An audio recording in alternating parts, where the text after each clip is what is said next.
زمین پہ میں اپنا نائب اتارنے والا ہوں. فرشتوں سے رب نے فرمایا انی جاعل فی الارض خلیفہ، میں زمین میں اپنا خلیفہ اتارنے والا ہوں، زمین میں اپنا نائب بھیجنے والا ہوں. اور نائب بھیجنے کے انتظامات شروع ہو گئے. زمین پہ جو اللہ کا نائب اترنے والا تھا اس کے انتظامات شروع. رب نے فرمایا جبریل جاؤ اور جہاں کعبہ بنا ہوا ہے وہاں کی مٹی لے کے آؤ. میں اپنا نائب تیار کرنے والا ہوں، اپنا خلیفہ تیار کرنے والا ہوں. آدم کے جسم مبارک کو میں بنانے والا ہوں، جسم آدم بننے والا. جاؤ مٹی لے کے آؤ. جیسے ہی جبریل امین گئے اور مٹی کو اٹھایا، مٹی گڑگڑانے لگی. جبریل یہ کیا کر رہے ہو؟ مٹی تجھے لے جانا ہے، تیرا خمیر بنانا ہے، آدم کا جسم بنانا ہے، اس میں روح ڈالنا ہے. یہ منشا الہی ہے، یہ ہونا ہی ہونا ہے. اے جبریل میں نے یہ بھی سنا ہے جب یہ انسان بن جائے گا تو پھر اس میں کچھ وہ ہوں گے جو رب کے فرما بردار ہوں گے اور کچھ وہ ہوں گے جو نافرمان ہوں گے. فرما برداروں کو جنت ملے گی اور نافرمانوں کو جہنم ملے گی. اور جب جہنم میں وہ جائیں گے تو اینٹ، پتھر، سمجھ رہے ہیں آپ، اور انسان اس کا ایندھن بنیں گے. یہ پتھر جو ہے نا، پتھر اور انسان یہ جہنم کا ایندھن بنیں گے. جو کفر والے ہوں گے، جو بدمستیاں کرتے ہوں گے، وہ سب جہنم میں جائیں گے. اور وہ میرے ہی، مجھ سے ہی بنے ہوئے ہوں گے، خمیر میرا ہی ہوگا. تو اس جہنمی انسان کے توسط سے اور اس کے ذریعے سے اور اس کے ساتھ میں مجھے جہنم میں ڈالا جائے گا. جبریل مجھے معاف کر دو، جبریل مجھے چھوڑ دو. اور مٹی گڑگڑانے لگی، رونے لگی، چیخنے لگی. جیسے ہی مٹی روئی اور جبریل سے گزارش کی اور گڑگڑانے لگی، جبریل نے فوراً چھوڑ دیا اور چھوڑ کر رب کی بارگاہ میں پہنچے. جبریل مٹی نہیں لائے، مولا مٹی گڑگڑا رہی تھی، مجھے رحم آ گیا، میں چھوڑ کے چلا آیا. میکائیل کو بھیجا، اب آپ مٹی لے کر آؤ. جیسی مٹی میکائیل نے اٹھائی، مٹی پھر گڑگڑانے لگی اور گزارش کرنے لگی کہ مجھے میکائیل چھوڑ دیجئے، کیونکہ انسان کے توسط سے میں بھی جہنم میں جاؤں گی اور مجھے جہنم سے بہت ڈر لگتا ہے، مجھے بڑی گھبراہٹ ہوتی ہے جہنم سے، میرے اوپر رحم کیجئے. میکائیل کو رحم آ گیا، انہوں نے بھی چھوڑ دیا.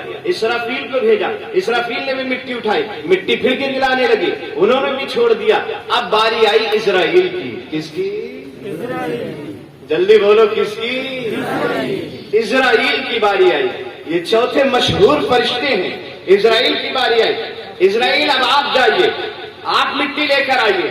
جیسے ہی اسرائیل گئے، اسرائیل نے مٹی کو اٹھایا، مٹی پھر گڑگڑائی. حسب ثابت گڑگڑانے لگی، رونے لگی، چلانے لگی، گزارش کرنے لگی، مجھ کو چھوڑ دیجئے اسرائیل، میں جہنم میں جانا نہیں چاہتی، جہنمی انسان کے ذریعے سے میں بھی جہنم میں جاؤں گی، مجھے بڑا ڈر لگتا ہے، گھبراہٹ ہوتی ہے جہنم میں جانے سے، مجھے چھوڑ دیجئے.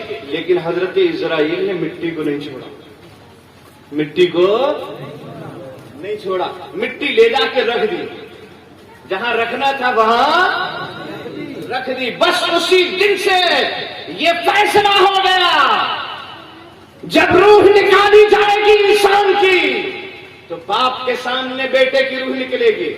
باپ چلائے گا، واویلا کرے گا، ہڑکمپ مچائے گا، لیکن فرشتہ نہیں مانے گا.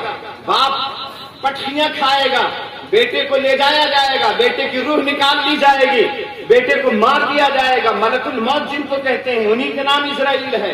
وہ جب روح قبض کرنے آئیں گے، بیٹے جوان بیٹے کو چھین کر لے جائیں گے. باپ چلائے گا لیکن کوئی رحم نہیں آئے گا. بیٹے کے سامنے باپ چلاتا رہے گا، باپ کے سامنے بیٹا چلاتا رہے گا، رشتہ دار کے سامنے رشتہ دار چلاتا رہے گا، لیکن اس فرشتے کو کوئی رحم نہیں آئے گا اور وہ روح قبض کر کے لے جائے گا، کیونکہ اس نے مٹی کی نہیں سنی تھی. اور جب مٹی کی نہیں سنی تھی تو مٹی سے جو بن گیا اس کی بھی کیا سنی. بس اسی دن سے یہ طے ہو گیا کہ تم کو یہ کام کرنا ہے. سارے معاملات یہیں کے یہیں طے ہوتے چلے جائیں گے. بس آپ دل سے سننا، ہاتھ اٹھا کے کہہ دیجئے سبحان اللہ. جسم آدم بن کر تیار ہو گیا، بڑا خوبصورت، بہت پورا مکمل جسم. جب حضرت آدم کا تیار ہوا، ہاتھ، یہ پاؤں، یہ جسم مبارک اور فرشتوں نے اللہ کے حکم سے یہاں تک جو ہے حضرت آدم علیہ السلام کو بنا دیا، اور جب حضرت آدم کا جسم مبارک بن گئے، اب چہرہ بنانے کی جب باری آئی تو اللہ تعالی نے اپنے دست قدرت سے حضرت آدم کا چہرہ بنایا۔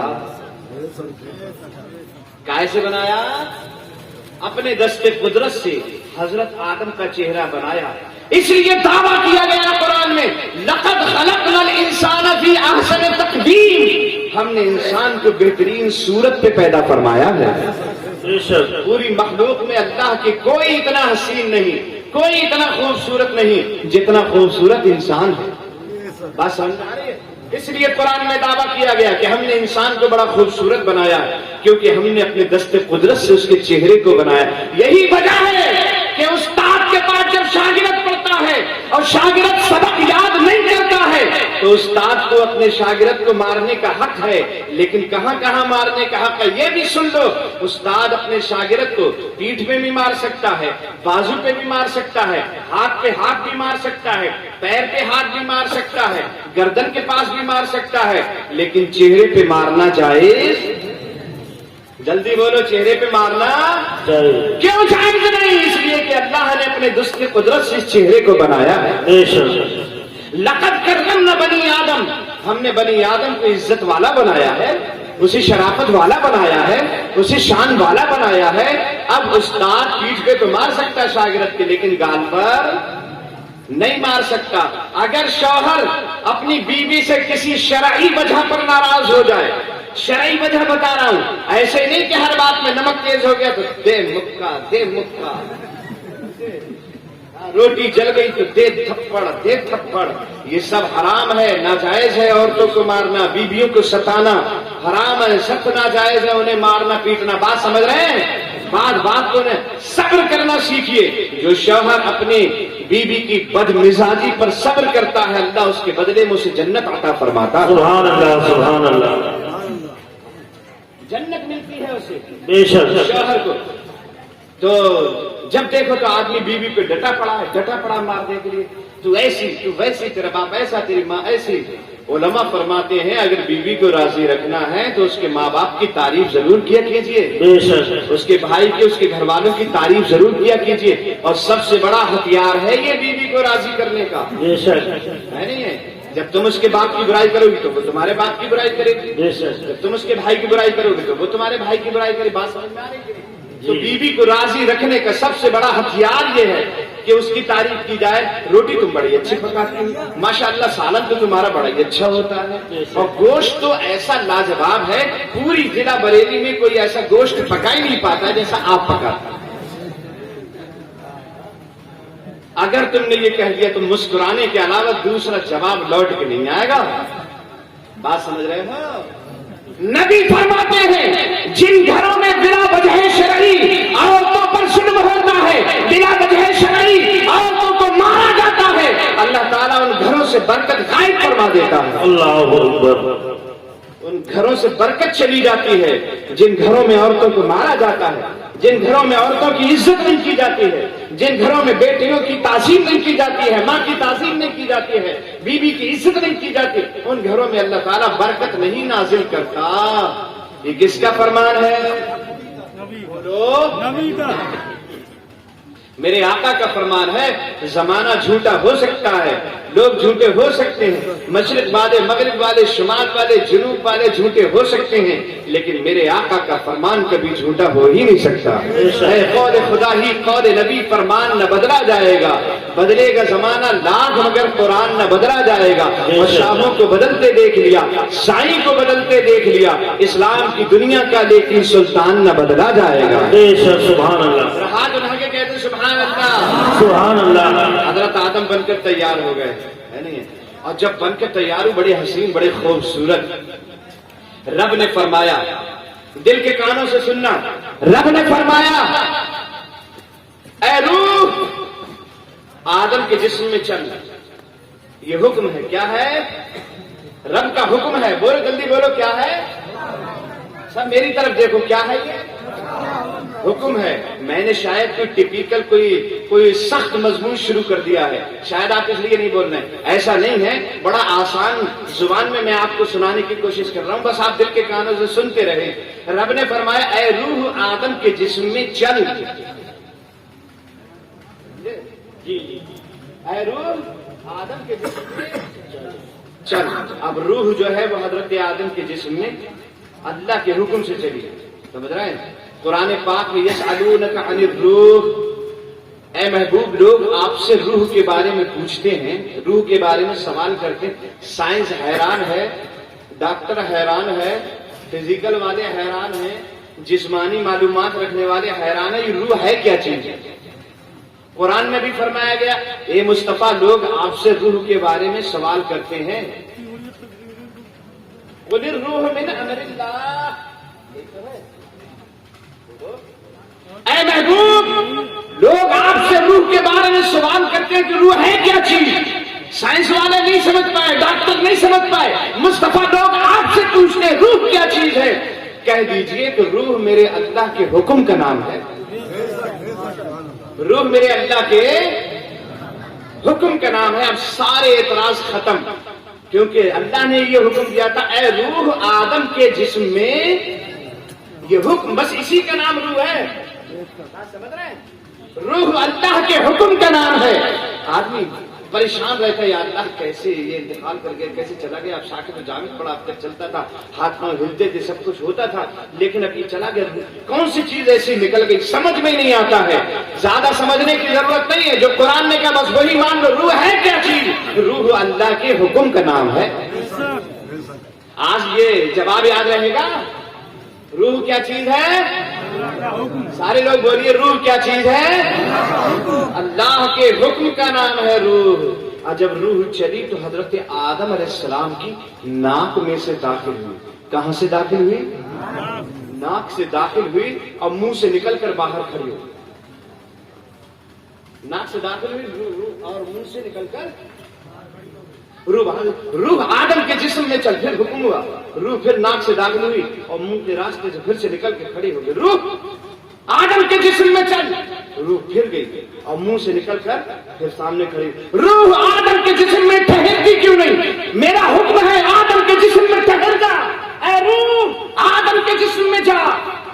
روح کہنے لگی مولا میں آدم کے جسم میں تو جاتی ہوں, لیکن ٹھہرنے سے مجھے وحشت لگتی ہے, ٹھہرنے میں مجھے دہشت ہوتی ہے, ٹھہرنے میں مجھے گھبراہٹ ہوتی ہے. کیوں تجھے گھبراہٹ ہوتی ہے؟ کیا وجہ گھبراہٹ؟ یا اللہ آدم کے جسم میں اندھیرا ہی اندھیرا ہے. کیا ہے؟ آدم کے جسم میں اندھیرا ہے, اس لیے مجھے گھبراہٹ ہوتی ہے. یہی وجہ ہے کہ جب تک لائٹ جلتی رہتی ہے اولاد آدم کو اچھا لگتا ہے. چراغ جلتا رہتا ہے, بچے کھیلتے رہتے ہیں, چراغ جلتا رہتا ہے, روشنی ہوتی رہتی ہے, آپس میں باتیں کرتے رہتے ہیں, مسکراتے رہتے ہیں. اور جیسے لائٹ بند ہوتی ہے لوگ گھبرانے لگتے ہیں, بچے رونے لگتے ہیں, انسان کو اکتاہٹ ہونے لگتی ہے. کیوں اکتاہٹ ہونے لگتی ہے؟ سب سے پہلے دن جب روح ہمارے باپ کے جسم میں گئی تھی اندھیرا دیکھ کے گھبرانے لگی تھی, اس لیے روح گھبراتی ہے. بات سمجھ میں آ رہی ہے؟ ذرا ہاتھ اٹھا کے کہہ دیجئے سبحان اللہ. روح گھبرانے لگی. آدم کے جسم میں کیوں نہیں رکتی؟ آدم کے جسم میں اندھیرا ہے, اس لیے مجھے اکتاہٹ ہوتی, گھبراہٹ ہوتی ہے. رب نے نور محمد صلی اللہ علیہ وسلم کو اٹھایا اور حضرت آدم علیہ السلام کی پیشانی میں, جلدی بولو, آدم کی پیشانی میں نور محمد صلی اللہ علیہ وسلم رکھ دیا. کیونکہ قیامت تک کے جتنے انسان ہیں وہ سب پشت آدم میں موجود تھے, ہے نا. حضرت آدم کی پیٹھ میں سارے لوگ موجود تھے. اور میں تمہیں ایک بات بتاؤں, والسماء والطارق وما ادراک ما الطارق النجم الساقط ان كل نفس لما عليها حافظ فلينظر الانسان مما خلق من ماء دافق يخرج من بين الصلب والترائب. انسان اپنے اوپر غور تو کرے کہ وہ کس چیز سے بنایا گیا ہے. انسان غور تو کرے کہ اسے کس چیز سے وجود بخشا گیا ہے, وہ کس چیز سے بنا ہے.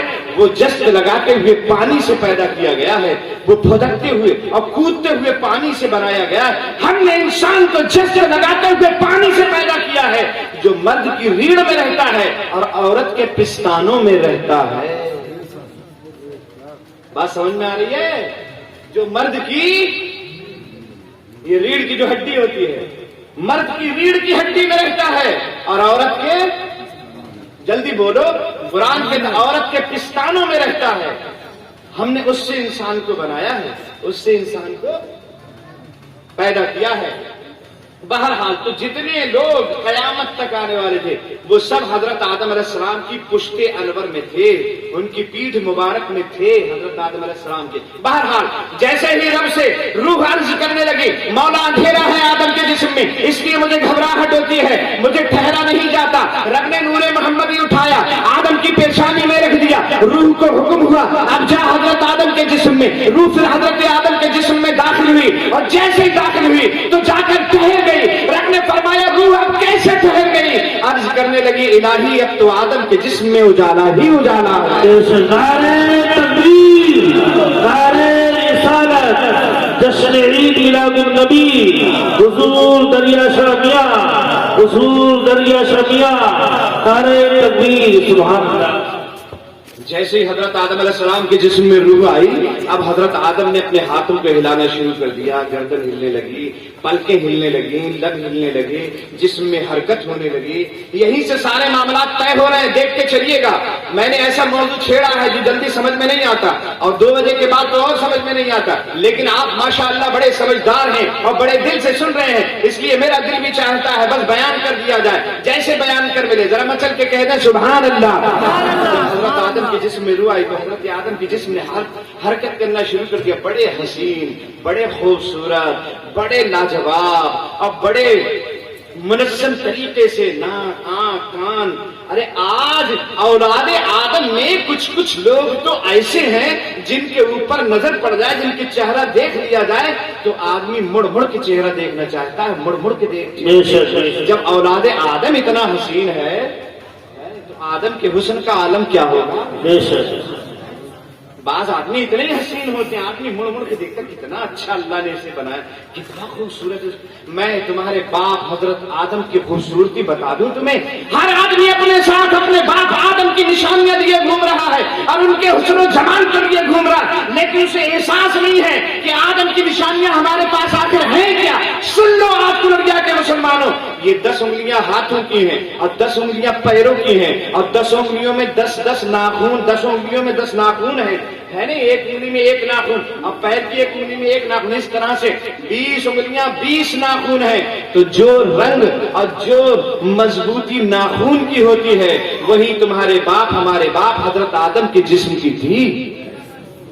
اللہ نے قیامت تک کے لیے اولاد آدم کے اندر آدم کی یہی نشانی رکھ دی ہے، اور یہ ہر اولاد آدم کو ملتی جائے۔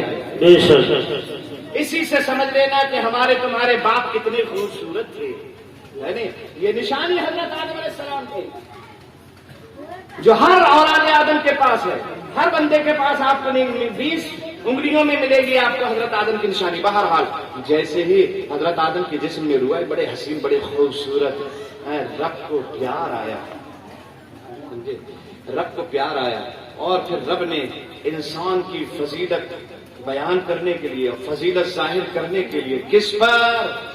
فرشتوں پر، انسان کو اشرف بنانے کے لیے اور اس کا اشرف ہونا ظاہر کرنے کے لیے اور اس کی فضیلت بیان کرنے کے لیے۔ کیونکہ جب رب نے کہا تھا انی جاعل فی الارض خلیفہ، میں زمین میں اپنا نائب اتارنے والا ہوں، زمین میں میرا خلیفہ اترنے والا ہے، میں انسان کو بھیجنے والا ہوں، تو سارے فرشتوں نے ایک زبان ہو کر کہا تھا قالوا اتجعل فیہا من یفسد فیہا ویسفک الدماء نحن نسبح بحمدک ونقدس لک قال انی اعلم ما لا تعلمون۔ جب رب نے کہا زمین میں میں انسان اتارنے والا ہوں تو فرشتوں نے کہا کہ یا اللہ تو ایسے کو اپنا خلیفہ بنائے گا جو زمین میں اتر کر لڑائی کرے گا، تو ایسے کو اپنا نائب بنائے گا زمین میں جو فساد کرے گا، زمین میں پہنچنے کے بعد خونریزیاں کرے گا۔ دیکھتے نہیں آپ زمین میں کتنی لٹھیتی ہوتی ہے، کتنے گریبان پکڑے جاتے ہیں، کتنا لوگوں کو پیٹا مارا جاتا ہے، پڑوسیوں کو ستایا جاتا ہے، ستایا جاتا ہے کہ نہیں ستایا جاتا؟ یہ خونریزیاں کرنے والا، یہ لڑائیاں کرنے والا، یہ لٹھیتیاں کرنے والا، یہ لاٹھی ڈنڈے چلانے والا، یہ انسان